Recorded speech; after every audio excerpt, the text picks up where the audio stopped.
여호와여, 내가 소리내어 부르짖을 때에 들으시고 또한 나를 긍휼히 여기사 응답하소서.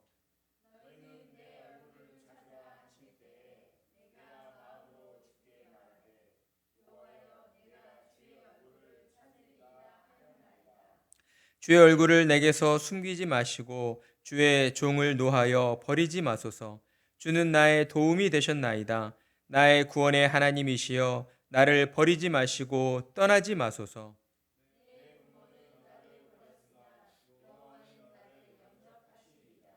여호와여, 주의 도를 내게 가르치시고 내 원수를 생각하셔서 평탄한 길로 나를 인도하소서.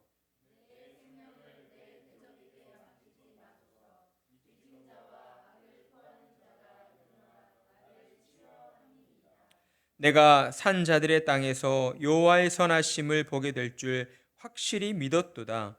너는 여호와를 기다릴지어다. 강하고 담대하며 여호와를 기다릴지어다. 아멘. 다윗은 시편 27편 1절 말씀에서 여호와는 나의 빛이시요 나의 구원이시니 내가 누구를 두려워하리요. 여호와는 내 생명의 능력이시니 내가 누구를 무서워하리요 라고 고백을 하고 있습니다. 다윗의 이 고백 가운데에는 자신은 원수들의 그 위협 앞에서 자신은 결코 두려워 떨지 않을 것이다 라고 하는 그러한 확신에 찬 고백이 담겨져 있다라고 하는 것이죠. 다윗이 죽음조차 두려워하지 않는 이러한 담대한 고백을 할 수 있었던 그 근거가 어디에 있는가? 그 근거가 무엇인가? 여호와 하나님께서 자신의 빛이시요 구원이시요 생명의 능력이 되신다는 사실을 다윗이 굳게 믿고 확신하였기 때문이다라고 하는 것입니다. 그렇습니다. 하나님을 신뢰하는 그 믿음은 고난이 닥쳐왔을 때에 그 능력이 발휘되게 되어 있습니다. 어떤 방식으로 믿음의 능력이 발휘되어지게 됩니까? 슈퍼맨과 같은 초능력을 가지고 모든 악을 물리치는 그런 방법으로 드러나게 될까요? 그렇지 않다는 것이죠. 하나님을 믿는 믿음이라고 하는 것은 고난 가운데에 좌절하고 또 낭망할 수밖에 없는 우리들의 마음을 새롭게 하심으로 말미암아 그 방법으로서 믿음의 능력을 드러내 주신다라고 하는 것입니다. 눈앞에 놓여져 있는 문제에만 집중하던 우리의 눈과 귀와 마음을 하나님께로 집중하도록 우리를 이끌어 주신다라고 하는 것이에요. 여러분, 이것이 여호와 하나님을 의지하는 믿고 신뢰하는 자에게 나타나지는 그러한 믿음의 능력이다라고 하는 것입니다. 무엇이라고요? 우리의 눈앞에 놓여져 있는 문제에만 집중하던 우리의 눈과 귀와 마음, 그러니까 우리의 모든 것이죠. 우리의 모든 것들을 누구에게 집중하도록 인도해 주신다고요? 하나님께 집중하도록 우리를 인도해 주신다라고 하는 것입니다. 그렇기 때문에 하나님은 신자가 당하는 고난과 시련의 크기가 클수록 또한 하나님을 바라는 간절한 마음도 더 크게 키워 주시는 것입니다. 비록 고난 속에서 육신이 힘들고 지쳐 있을지라도 우리의 영혼은 날마다 더욱 간절히 하나님의 은혜를 사모하며 간구하도록 그렇게 역사해 주신다라고 하는 것이에요. 하나님을 알지 못하는 불신자들은 고난과 시련이 닥쳐왔을 때에 자신이 할 수 있는 것들을 찾게 되어 있습니다. 내 힘과 내 능력을 의지하여서 내게 주어진 고난과 그 시련을 어떻게든 해결하려고 노력하는 거예요. 그런데 어떻습니까? 내 힘과 능력으로 해결되어지지 않았을 때에 이제 그때는 모든 것들을 포기하게 되는 것이죠.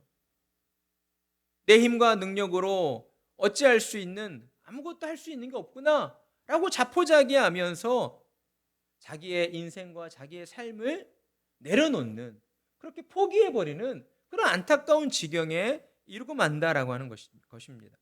그러나 하나님을 신뢰하는 신자들은 결코 내 인생을 포기하는, 자포자기하는 그런 지경에 이를 수가 없다라는 거예요. 왜요? 우리가 고난과 어려움에 처할수록, 우리가 어떤 힘든 역경에 처할수록 하나님께서 우리의 마음을 이끌어 주시기 때문이다라는 것이죠. 하나님께 집중하도록, 하나님 앞에 나아가 정말 하나님의 은혜가 없이는 이 모든 어려움들을 해결할 수 없습니다라고 하는 그 간절한 마음으로 우리의 마음을 인도해 주신다는 거예요. 그렇기 때문에 신자들은 고난과 역경 앞에서 세상을 바라보지 아니하고 하나님을 바라보고 하나님 앞에 나와 무릎을 꿇게 되는 거예요. 내 힘과 내 노력과 내 의지로서가 아니라 하나님이 나를 자녀 삼아 주셨기 때문에 당신의 자녀들이 고통 가운데에서 신음하는 모습을 하나님도 결코 그냥 보고 있을 수만은 없기 때문에 어때요? 우리의 마음을 움직여 주셔서 하나님 앞에 나와 은혜를 구하도록, 기도하는 자리로 나오도록 우리를 이끌어 주신다라고 하는 것입니다. 세상이 볼 때에는 패배자요, 이미 죽임 당한 자와 다를 바 없는 모습이지만 하나님께서는 우리에게 주신 그 믿음으로 말미암아 하나님이 주시는 은혜와 평강을 누리며 기쁨과 감사로 살아가도록 역사해 주신다라고 하는 것입니다. 우리는 이 사실을 믿어야 하는 것이겠죠. 특별히 오늘날 참 여러 가지 재난과 정말 여러 가지 재앙들이 우리 주변에 많이 벌어지고 있어요.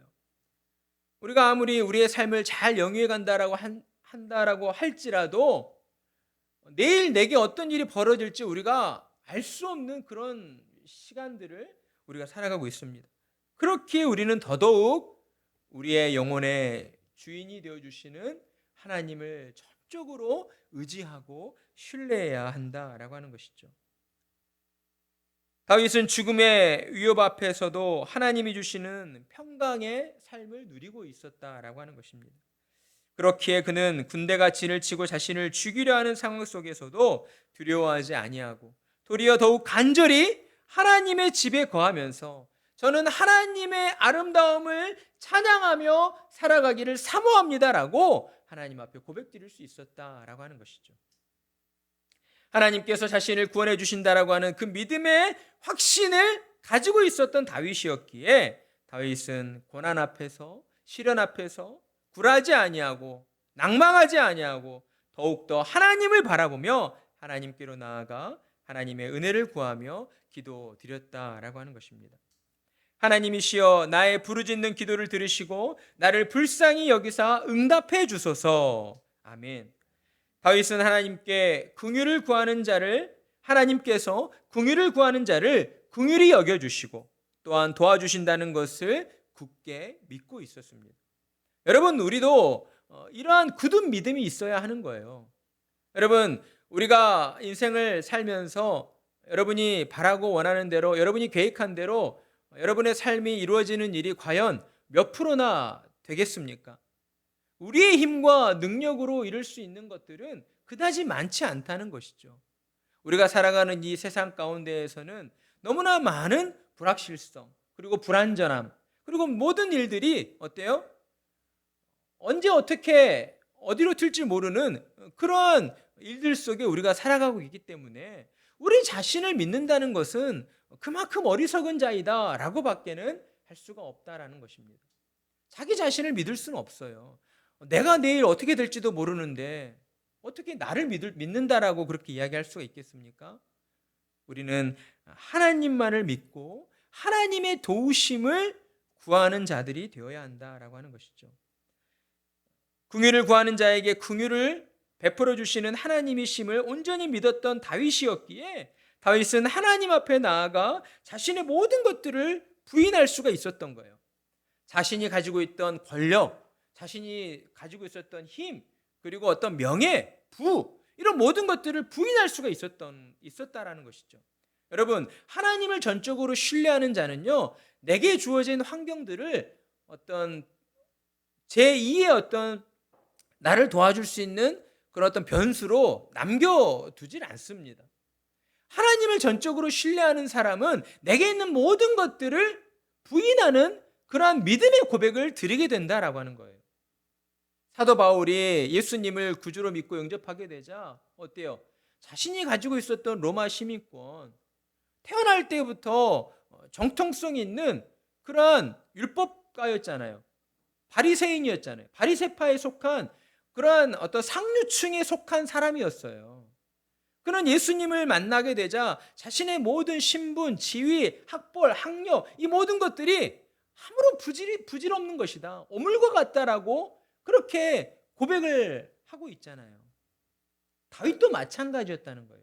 다윗도 자신에게 있는 모든 것들을 부인하는 사람이었습니다. 그렇기 때문에 다윗은 그저 하나님의 도우심만을 바라보며 하나님 앞에 엎드릴 수가 있었다라고 하는 것입니다. 그런 다윗이었기에 그는 하나님 앞에서 당당할 수가 있었던 거예요. 어떤 순간의 위기를 모면하기 위해서 하나님을 찾는 그런 사람이 아니었다라고 하는 것이죠. 여러분, 우리는 때로 그런 모습을 보일 때가 많이 있잖아요. 어려움이 없을 때는 내 힘과 내 능력으로 어때요? 어떤 모든 일들을 잘 해나가고 있는 것처럼 그렇게 살아가다가 어떤 내 힘과 능력으로 어찌할 수 없는 어려움이 닥쳐왔을 때에, 힘든 일이 닥쳐왔을 때에 우리가 그때만 하나님을 찾으려 하는 그런 연약한 모습을 보일 때가 참 많이 있다. 그러나 다윗은 그러한 사람이 아니었다라고 하는 거예요. 그는 모든 순간 하나님을 가장 먼저 찾는 그러한 신실한 사람이었습니다. 그는 과거로부터 지금까지, 지금에 이르기까지 모든 순간 하나님의 말씀에 순종하였고 하나님의 얼굴을 찾고 구하던 사람이었어요. 다윗이 목동을 하던 시절에도 어때요? 그는 늘 여호와 하나님을 의지함으로, 하나님이 주시는 담대함으로 내게 맡겨주신 양떼들을 지킬 수 있을 것이다라고 하는 그런 믿음의 고백을 드렸던 사람이에요. 여러분, 하나님을 신실하게 믿는 사람은 그저 단순하게 하나님을 믿습니다, 하나님께서 저를 지켜주실 것을 믿습니다라고 그렇게 고백하고 끝나는 사람이 아니에요. 하나님을 전적으로 믿고 의지한다는 것은요, 구체적인 나의 어떤 바람이 그 안에 또한 포함되어 있어야 한다라고 하는 것이죠. 하나님이 저를 지켜줄 줄 믿습니다라고 끝나는 게 아니라 다윗은 어린 목동일 때 자신에게 맡겨진 그 양떼들을 지켜야 하는 어떤 자기의 책임, 의무가 있잖아요. 그 책임과 의무를 잘 감당할 수 있도록 그 일들을 도와달라고 하나님께 또한 기도드렸다라고 하는 것이죠. 우리가 기도할 때에 하나님 앞에 기도할 때에 우리 자녀들을 향한 어떤 간절한 바람이 있어요. 내 가정을 통하여 이루어지고자 하는 어떤 그런 간절한 바람이 있어요. 그럴 때 그러한 모든 일들을 두고 우리는 하나님 앞에 세세하게 기도드려야 하는 거예요. 그 모든 일들을 하나님께서 지켜주셔서 또한 우리에게 큰 어려움이 없이 형통함으로 이 우리가 바라고 원하는 일들이 하나님의 은혜와 도우심 가운데 이루어지게 될 줄 믿습니다 라고 하는 그런 믿음의 고백을 드려야 한다는 것이죠. 이 믿음의 고백이 너무나 중요하다라고 하는 것입니다. 하나님의 얼굴을 찾는다는 의미는 무엇입니까? 하나님의 말씀을 믿고 의지함으로 기도했다라고 하는 것입니다. 여러분, 하나님의 얼굴을 찾는다는 의미가 무엇이라고요? 믿고 의지함으로 기도했다. 목사님이 앞에서 이렇게 한번 질문을 하면 했다는 것은 여러분 질문지에 그 질문의 내용이 있다는 것이니까 그때는 펜을 드십시오. 하나님의 얼굴을 찾았다. 다윗은 늘 하나님의 얼굴을 찾고 구했던 사람이었다라고 했잖아요. 하나님의 얼굴을 찾고 구한다는 의미는 무엇인가? 하나님의 말씀을 믿고 의지함으로 뭐 했다고요? 기도드렸다라고 하는 거예요. 기도드렸다. 다윗은 이스라엘을 다스리는 왕이었지만 여러분, 그는 사실 왕은 어때요? 최고의 권력을 가지고 있는 사람이잖아요. 그렇기 때문에 최고의 권력을 가졌다라고 하는 것은요, 어떤 의미냐면 그 나라의 모든 일들을 내가 판단하고 결정해도 된다라고 하는 그러한 의미가 담겨져 있는 거예요. 최고 권력자라고 하는 의미가 그런 의미인데 다윗은 이러한 권력을 가지고 있던 왕이었어요. 그럼에도 불구하고 그는 어때요? 혼자서 자신의 생각과 판단을 가지고 모든 일들을 결정하지 않았다는 거예요.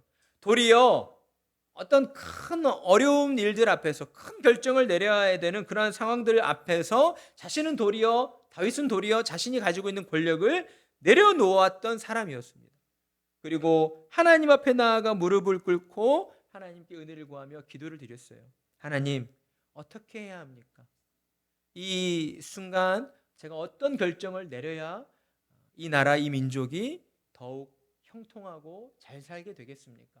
하나님께 은혜를 구하면서 자신에게 맡겨진 그러한 이스라엘 민족들을 다스려 나갔다라고 하는 것입니다. 다윗은 진정 중요한 것이 무엇인가를 잘 알고 있었다라고 하는 것이죠.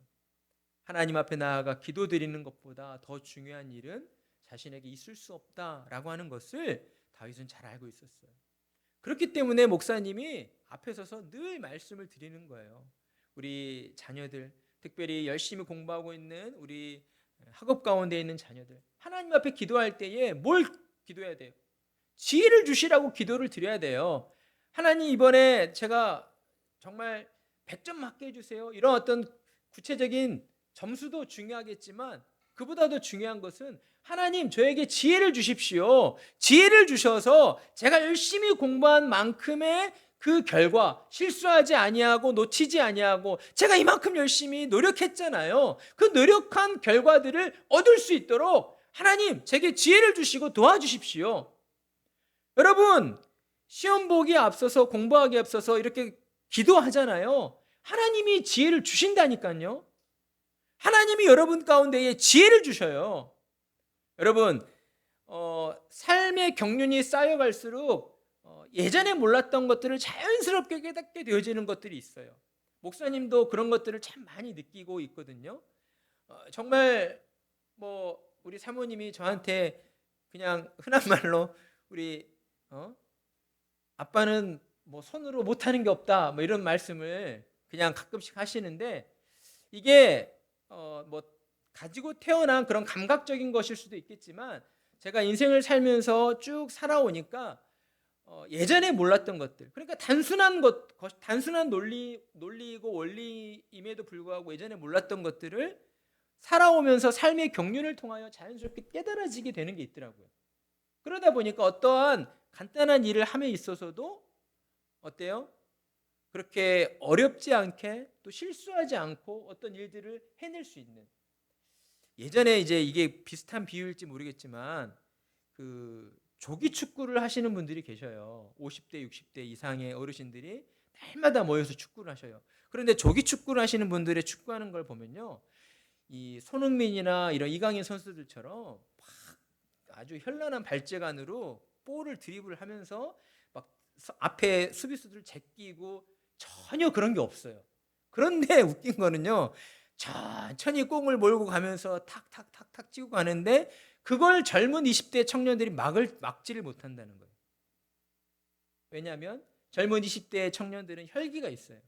내가 나의 실력을 믿고 있는 그런 그 자신감이 있어요.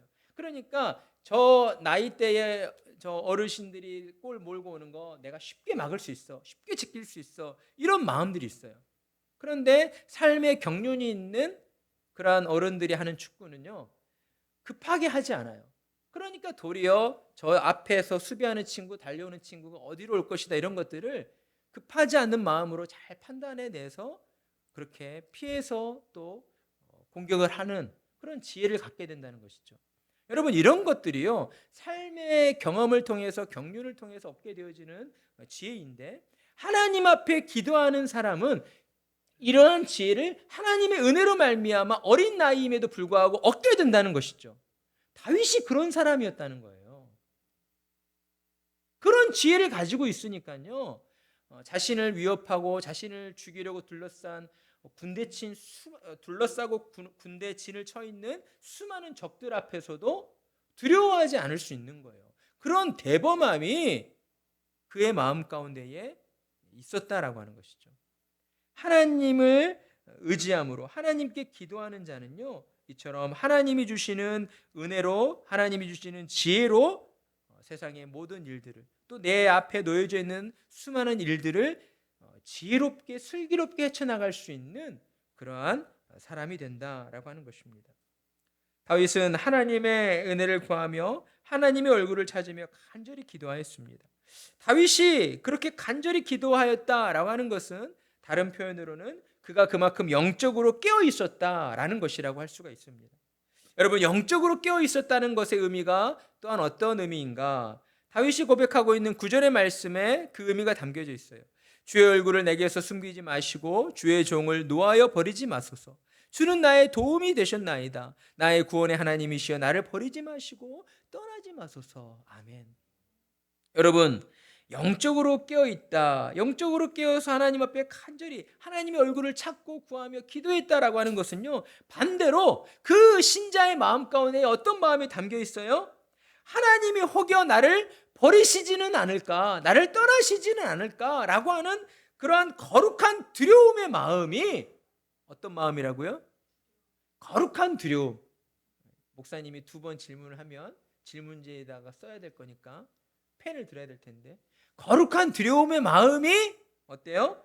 그 신자의 마음에 있다라고 하는 것이죠. 그런 두려움이 다윗을 더욱 하나님 앞으로 나아가도록 만들었고 하나님께 무릎 꿇고 기도하도록 만들었다라고 하는 것입니다. 여러분, 이 두려움은 세상이 주는 두려움과 같지 않습니다. 세상이 주는 두려움은 우리의 마음을 피폐하게 만들어요. 우리의 영혼을 곤고하게 만듭니다. 더 깊은 우울과 절망의 늪으로 빠지도록 만드는 것이 세상이 주는 두려움이에요. 그러나 하나님이 주시는 이러한 거룩한 두려움은 어때요? 우리의 영혼과 마음을 피폐하게 하거나 곤고하게 만들지 않는다는 것입니다. 잠깐 어떤 두려움을 느끼게 되지만 그 두려움으로 말미암아 신자된 자들은 도리어 더욱 하나님 앞으로 하나님을 찾아 나아가게 된다는 것입니다. 하나님을 찾도록 만드는 그러한 다리의 역할을 해주신다라고 하는 것입니다. 그러니 저와 여러분은 늘 하나님의 얼굴을 찾고 구하는 자들이 되어야 하는 것이죠. 하나님께서 언제나 내 곁에 계셔서 나를 하나님의 뜻대로 인도해 주시기를 늘 기도로 간구하는 자들이 되어야 한다라고 하는 거예요. 왜냐하면 하나님께서는 내게 은혜를 베풀어 주시고 또 우리를 하나님의 뜻대로 인도해 주실 때에 우리의 영혼은 하나님 안에서의 참 기쁨과 평강을 누리게 되기 때문이다 라고 하는 겁니다. 사랑하는 성도 여러분, 기억하십시오. 우리는 하나님께 기도함으로써 하나님과의 친밀한 만남을 누릴 수가 있습니다. 우리는 하나님의 말씀을 듣고 가르침 받음으로써 하나님의 뜻에 순종하며 하나님을 영화롭게 하며 살아갈 수가 있다라고 하는 것입니다. 그러니 신자된 자들은 평생토록 이 땅을 살면서 가장 중요하게 여겨야 할 것 2가지가 있다는 것이죠. 기도와 말씀이라는 거예요. 하나님 앞에 나아가 기도하고 하나님의 말씀을 듣고 가르침 받는 것. 이 2가지 축이 균형 있게 신자의 삶에 유지되어질 때에 저와 여러분은 날마다 하나님으로부터 은혜를 받아 누리며 하나님이 주시는 지혜로 말미암아 정말 복잡하고 어려운 우리의 삶들을 어때요? 슬기롭고 형통함으로 우리가 이루어가게 된다라고 하는 것입니다. 그리고 하나님께서 선하심을 우리에게 보여주실 때까지 우리는 흔들리지 않는 강하고 담대한 믿음으로 끝까지 참고 인내함으로 기다려야 한다라고 하는 것이죠. 기도와 말씀을 붙잡고 하나님께 은혜를 구하며 나아가야 하고요. 그리고 그 뒤 이어져서 우리에게 주어져야 하는 것은 무엇입니까? 믿음을 가지고 끝까지 참고 인내함으로 기다린다라고 하는 것입니다. 14절의 말씀, 너는 여호와를 기다릴지어다. 강하고 담대하며 여호와를 기다릴지어다. 아멘. 이와 관련하여 히브리서 기자는 우리가 처음 시작할 때 확신한 것을 끝까지 잡고 있어야 한다라고 말씀을 하였습니다. 히브리서 3장 14절, 우리가 시작할 때에 확신한 것을 끝까지 견고히 잡고 있으면 그리스도와 함께 참여한 자가 되리라. 아멘. 하나님께서는요, 저와 여러분이 어때요? 세상의 두려움 가운데에 빠져서 아무것도 하지 못하는 그런 나약한 모습으로 살아가는 것을 결코 원하지 않으십니다. 하나님은 우리가 세상의 모든 고난과 역경 가운데에서도 쓰러지지 아니하고 다시 일어서는 강하고 담대한 모습을 가지고 살아가기를 원하신다라고 하는 것이죠. 그러니 저와 여러분은 하나님의 뜻에 순종함으로 어떠한 고난과 역경 가운데에서도 굴하지 않는 그러한 강하고 담대한 모습으로 서 있어야 할 것입니다. 그런데 문제는 이러한 일들이 우리 자신의 힘과 어떤 노력과 의지만으로서는 이루어지지 않는다라고 하는 것이죠. 그렇다면 어떻게 해야 하는가? 13절에서 다윗이 고백하고 있는 것처럼 저와 여러분은 그 어떠한 상황 속에서도 나의 삶을 지켜주실 하나님의 선하신 하나님이심을 저와 여러분은 믿어야 한다라고 하는 것입니다. 우리를 향한 하나님의 마음은 늘 선에 있습니다. 우리의 삶이 이 땅 가운데에서 잘 되길 바라시고 형통하게 되어지기를 바라시고 또한 그로 말미암아 하나님께 영광 돌려드리게 되기를 그 무엇보다 하나님은 원하고 계신다라고 하는 것이죠. 그런데 문제는 뭐예요? 우리가 그런 하나님을 끝까지 믿고 있느냐 아니면 믿고 있지 못하느냐에 달려 있다는 것입니다. 우리의 삶이 조금 힘들고 어려우면 하나님을 잠시 잊어버렸다가 그리고 또 우리의 어떤 고난 가운데 있을 때에 정말 마지못해서 하나님을 찾고 하나님께 은혜를 구하고 하나님 도와주십시오라고 하는 그런 믿음이 아니라 어떠한 상황과 어떠한 어려움 가운데에서도 흔들리지 않는 그런 믿음을 가지고 저와 여러분이 하나님을 붙들고 있는가, 하나님의 선하심을 의지하고 있는가, 여기에 달려있다라고 하는 것이죠. 하나님께서는 하나님을 신앙하는 자녀들의 아파하는 신음소리를 모른 척하지 않으시는 그러한 하나님이심을 저와 여러분은 굳게 믿고 확신해야 합니다. 그리고 이어지는 14절의 고백처럼 강하고 담대한 믿음을 가지고 하나님의 역사하심을 우리는 기다려야 한다라고 하는 것이죠. 여러분, 기다리는 것 때로는 힘들고 어려울 수가 있습니다. 그러나 선하신 하나님께서 내게 좋은 것들을 베풀어 주셔서 그로 말미암아 나를 이 땅 가운데에서도 또한 하나님을 영화롭게 해드리는 자로 세워주실 것이다라고 하는 그러한 믿음을 가지고 기다린다면 그 기다림은 결코 우리를 힘들게 하거나 우리를 어렵게 만들지 않는다라고 하는 것이죠. 선하신 하나님의 역사하심을 기다리는 그 기다림은 언제나 우리의 마음을 기쁨으로 충만케 해주고 또한 우리의 마음을 평안으로 가득하게 해주신다라는 것입니다. 우리가 하나님을 믿는다는 것은 선하신 하나님께서 내게 약속하여 주신 구원과 영생이 반드시 이루어진다는 것을 믿고 기다리는 것이다 라는 거예요. 그러니 우리는 선하신 하나님을 바라보면서 끝까지 믿음을 가지고 기다리는 자들이 되어야 하겠습니다.